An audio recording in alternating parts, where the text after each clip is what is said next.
So today, what I wanted to run through is Git. It's probably a tool you've come across or seen before. It's one of a multitude of version control systems, and I'll go through kind of why we use it on the course. There are other options, and there's even an option built into Unity called Unity Collaborate. In my experience, Unity Collaborate often creates issues that are very hard to get the bottom of, and there's some issues in terms of price and team size and stuff like that. So if we can get comfortable working with Git, I think it's going to be a good fit for us. There is another system called Plastic SCM, which I think Unity recently bought, which should be good and should be useful. But again, I think there's limitations in terms of team size. One of the good reasons to use Git is that it's like open source software basically. So it means that like no one's gonna take this away basically. If we make projects in Git, we don't have to worry too much about how many licenses or how many people can use it. And especially the GitHub access to our projects is kind of pretty good. We can create private repositories and stuff like that we can work on without other people seeing them. So to start off today, I'm going to run through a couple of things. So the first is, what is Git? So I'm going to talk a little bit about what Git is specifically. I'm going to talk about some of the concepts, and then I'm going to go into a little bit more depth on a specific concept which is slightly more advanced called branches. And then I'm going to run through a quick demo of how we do some of the stuff inside Git. So to start off, what is Git? So before even talking about exactly what Git is or kind of how it works, it's important to know that this is like this whole category of software called version control systems.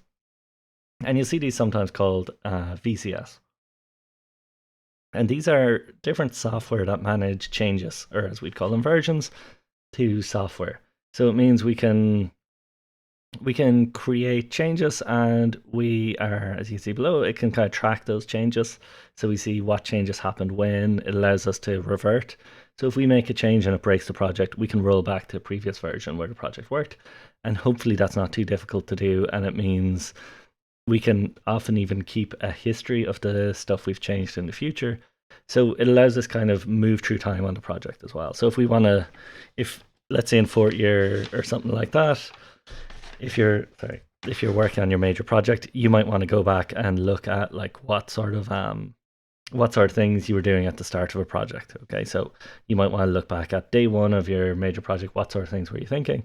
And then versus today, like maybe the end of the project, what stage was the project in, and kind of see how the project has evolved. Another thing it's really useful for is collaboration. So it allows multiple users basically work on a single project. And you can, and people often do, use Git and version control when working on solo projects. I suppose a simple version of this is like autosave systems.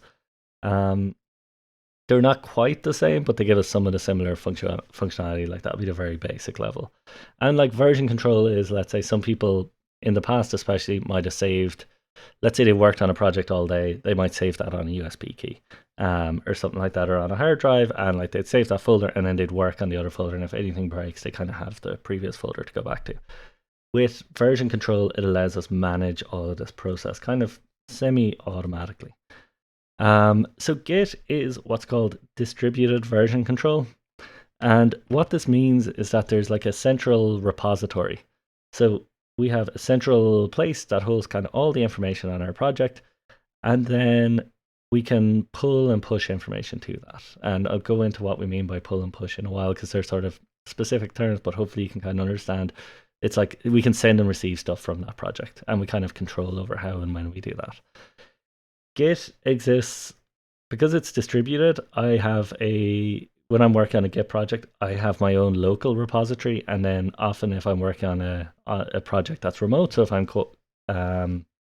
I'm collaborating with Baz on a project, we will have a version control repository up on GitHub or something like that as well. It can work across multiple developers and machines. Okay, so if you've got maybe like a big team of different people, it means everyone can kind of work together on a project. There's a few tips, and that's why I want to get into branching, because with a class of people working on things, it's important to think of how that might work. And then it allows us to, and even sorry, if we're working on our own, we can sync stuff across multiple machines, which is often very useful. It means I can work on things on like maybe a desktop, and then I can go into college whenever we're able to go into college, and I can work on a machine in college, and I can basically, I'm able to sync across those machines and those devices and have an up-to-date version of the project without having to carry around a USB key or something like that and worrying about the drive getting corrupted or anything. It allows us to track changes. And what this really means is that whenever we make a change to the project, we can save like what change it was, and it'll give us a list of any files that change, and we can put a commit message. And the commit message is normally like what we've changed in that version of the project. So we might be like, I added player movement, and that might be like the commit. It allows us to revert projects. I'm gonna turn off Wi-Fi on my phone. That should stop happening. It allows us to revert changes as well. So let's say someone makes a change to our project and they break everything. If that happens, we can very easily go back in time and like fix it. And it even means if people have added stuff afterwards, we can look at those changes and we can kind of manually. It's a little bit tricky when things go wrong. It's not too bad. It does give us ways to fix projects that are broken, but it allows us to kind of go back in time, fix it, and kind of move forward. And then we've local and remote repositories, which basically a repository is basically like this almost a store of the project and its history and the different versions of the project. Okay.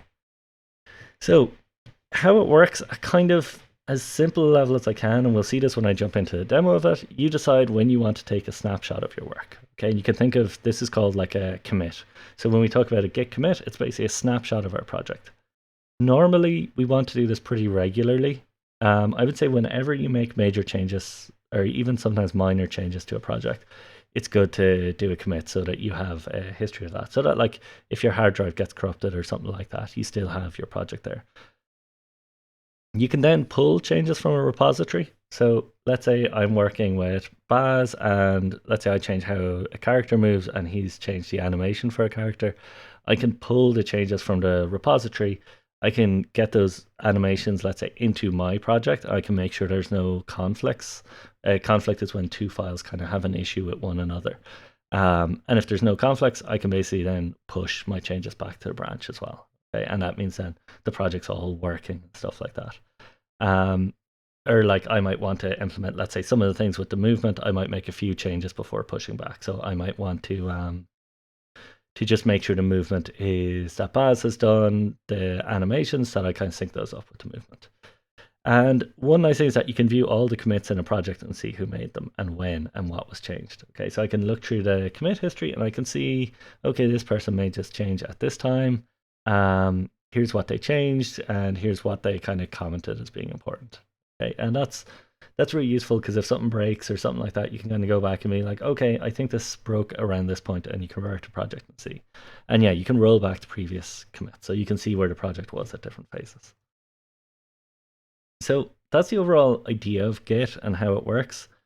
It is simultaneously not as hard as it sounds, but also sometimes just like creates nightmare scenarios. And that's the case with any version control software. And the more comfortable you get, the easier it is to recover from those failures. So that's why we're trying to get you into this at the start of semester, basically, so that you kind of understand how to use this.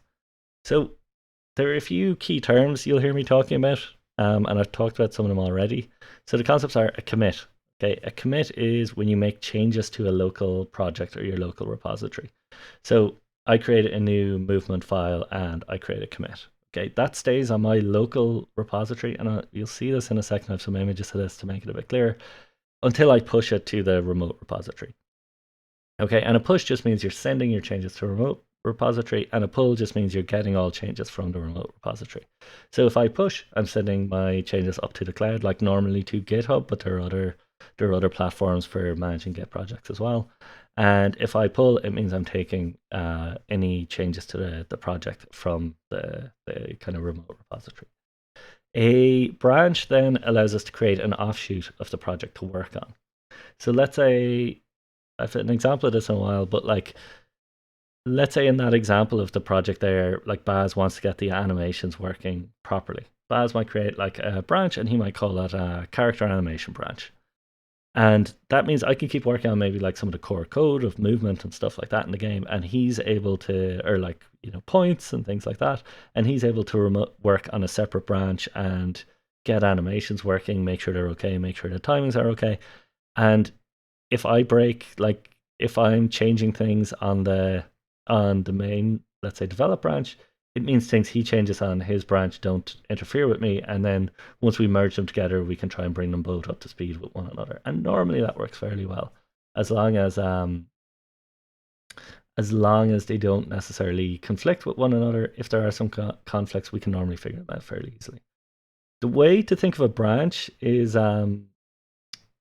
like it's like an offshoot. It's like you have your main project that you're kind of working on, or the main. Git is kind of, the repository has different branches. I'll show this in a minute and I'll make it a bit clearer. So you have like a branch, okay, and that's like called main. That's normally one we keep like nice and tidy, and then we've got one called develop, and that's where we're maybe changing things a bit more often. And then if we're working on specific features, sorry, we'll often create a new offshoot of that develop branch. We'll make changes there, and then we'll join back on to the develop branch. So basically, there are ways to work on things without interfering with code in progress on a different branch. So it's like it allows you to work in parallel. So if I make a change and it breaks something, it doesn't necessarily break what's going on in Baz's branch, basically. So it allows us kind of work independently of one another a little bit. So a pull request then is, let's say if once Baz has created the animation branch, he can do what's called a pull request. And that just means that's a request. So that says, that's him basically saying, okay, this branch is ready to be merged into the develop branch.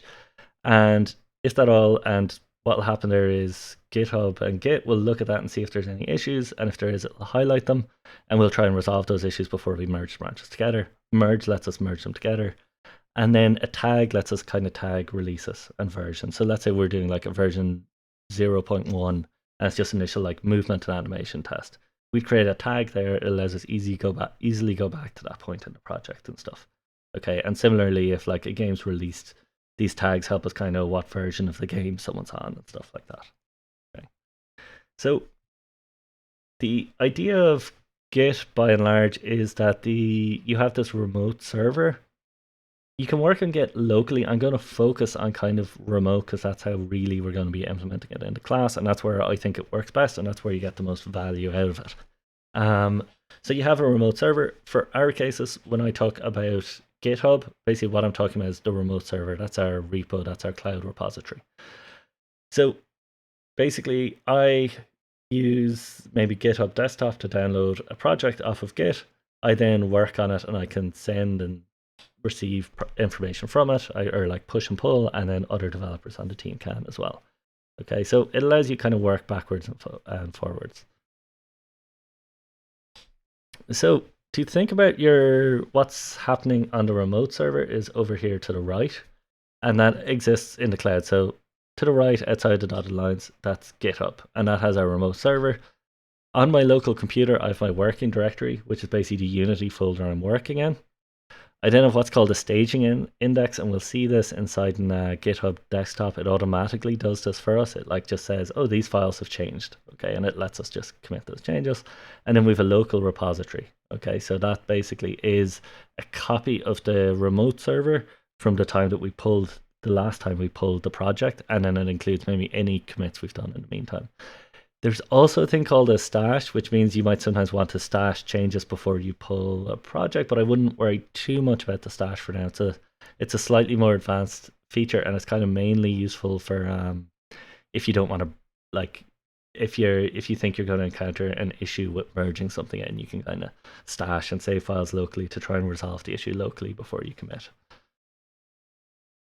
So this diagram here shows kind of how branches work. Okay, we normally work on, when we create a project, by default in GitHub, it calls the main branch or the first branch main. Here, normally the terminology you'll hear is master, and we can change the name of it, but we don't need to. We'll probably work with main. But if I say, we can use the term main and master kind of interchangeably. So a branch is basically like a line of commits. Okay, so the branch point to the tip of a commit tree. Okay, so that's basically our branch. New commits move the branch along, so our master branch kind of gets, let's say, a new commit. Each commit is a dot, and this will be again clearer once I jump into a demo. But hopefully this makes sense, and you can hopefully go back on this video and the slides to kind of see what's going on. So at some point in time, I might want to create a new branch. So here that's called a feature branch. Okay, so I create that, and that's basically, it's almost a clone of the project of master at that point. And then once I create new commits on that branch, it basically forks and it shows how that branch is different to the master branch. And eventually I'll probably want to merge that branch into master. Okay. Hopefully that makes sense. As I said, once we start working on this, hopefully in going through a quick demo, it'll hopefully show us the concept of this and how it works. And basically when we merge two branches together, we get what's called a merge commit. And so our two branches are combined into a single branch. Okay, so our code now, even though we've like created a new feature and we've developed it, we're happy with how it's working, and we can merge them back together so that again we have a single place for the project kind of to be active on. Okay. So this idea of branches it's a slightly, I think I mentioned already, a slightly advanced topic, but it's an important one, especially in the context of game development and working on kind of complex projects, that we try and get a grasp of different branches. Okay, so one of the things branches let us do is they prevent us from affecting other parts of the project. So it lets me say, like, a way I've used branches before is to create a multiplayer branch. So if I'm working on a game and let's say it's working kind of locally and I want to put in like network multiplayer and I'm using Photon or something like that, I'll create a branch called multiplayer. And in that branch, I'll start working on the multiplayer code. And often with multiplayer code, you'll encounter things that are bugs or issues or stuff not working, but you want to commit it and test it out because you want to like keep track of your code changes, but you don't want to break the overall project. So that means that branch can be a little bit broken as I work through it, and the developed branch is okay for other people to work on, or even if I need to make a change to the developed branch myself, I can. Generally, when we're working on game projects, we should always have at least two branches, and that's master or main, which should always have the game in a playable state, and then the other one is develop, where we can work on the project and make sub branches and stuff. Okay, so in master or main, it should always be stable. Okay, so the game should always be playable or stable or something like that. You know, you shouldn't really have particularly buggy builds up there. Minor bugs are probably okay, but ideally you won't have those at all. And what you have is what you think is a bug-free game, basically. Now you might encounter bugs and you'll fix them on develop and push them to master. And develop can have sub branches then, so like that you can branch off for multiplayer code, and that allows you to kind of do your multiplayer code without affecting other parts of the game. So this Git workflow is basically, and this diagram I suppose moves in a different direction, so it's moving downwards. But if we look at the top right hand side, we see the master branch, and it starts off with like the initial production version, and that will normally be, for our sake, we'll create a repository, we'll create an empty Unity project inside it, and we'll do a commit, and then we'll branch off onto develop for any changes we're making to the project, and we'll keep doing that until we move to the next production release, basically. So that allows us basically not. The idea with this is that master basically is always a playable. So if someone like a playable version of the game, so if someone was going to a trade show or something like that, or wanted to play test a game, they have a version of the game that's stable. You know, it's not broken. There's not stuff half implemented, and that's kind of the goal of what we're trying to do. From develop, then we can like create a new branch. So let's say this branch here, the feature branch, let's call that let's pretend that's our multiplayer branch. So I've branched off after 2 commits, and I started on work on multiplayer. I've done 3 commits. The main project has also moved forward 3 commits. So then I can merge those together at that stage. Okay, so it allows me to combine the changes into a single branch, basically. Okay, so one thing to know is that you will encounter issues with this. There's some references there to stuff that are in the slides. And you will definitely encounter issues. Like, I think everyone encounters issues with Git as they work through it. They're generally manageable. This execute to CD is a thing that I think everyone has probably encountered to some degree. So like it's talking about how great Git is. It tracks collaborative work on projects through a beautiful distributed graph theory tree model, and then it's cool how to use it. And then the explanation is that no idea, just memorize these commands, type them in to sync up. If you get errors, save your work elsewhere, delete the project, and download a fresh copy. Okay, that's how some people use Git. It will still be semi effective if you use it this way. So, but ideally we get to a point where we're able to fix projects and we're not having that many issues. Okay, and I suppose one word of warning is try not work on the same Unity scene file as someone else, because that can often create issues, or the same Unity prefab. Okay, so a prefab, as I showed last week, is just like a kind of a chunk of a game object that like we can save and instantiate, and I'll kind of show what we can do with that. Um, but we will get merge conflicts if we encounter any issues with that. Okay, so if there are any questions, feel free to post them up in the Discord, and then I'm gonna jump into the demo after this.